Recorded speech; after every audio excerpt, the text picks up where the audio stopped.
CBI নজরে এবার শাহজাহানের লেনদেন, এবার সিবিআই এর নজরে শাহজাহানের লেনদেন। শাহজাহানের ব্যাংক অ্যাকাউন্টের তথ্য নিল সিবিআই। রাষ্ট্রায়ত্ত ব্যাংক থেকে তথ্য সংগ্রহ করলো সিবিআই। অমিত রয়েছেন আমাদের প্রতিনিধি, আরো বিশদে জানাবেন। অমিত, কি জানা যাচ্ছে?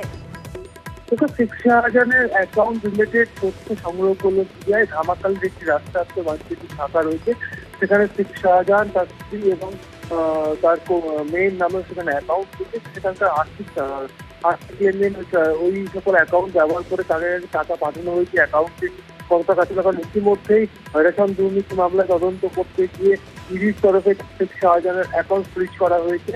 সেক্ষেত্রে তার অ্যাকাউন্টে কত লেনদেন হয়েছে, কত টাকা তার মধ্যে আর্থিক লেনদেন হয়েছে এবং তার স্ত্রী এবং মেয়ের অ্যাকাউন্ট ব্যবহার করে অন্য কোনো লেনদেন হয়েছে কিনা, বেআইনি লেনদেন কোথায় কোথায় হয়েছে, এই বিষয়গুলো কিন্তু খতিয়ে দেখতে চাইছেন সিবিআই কর্তারা।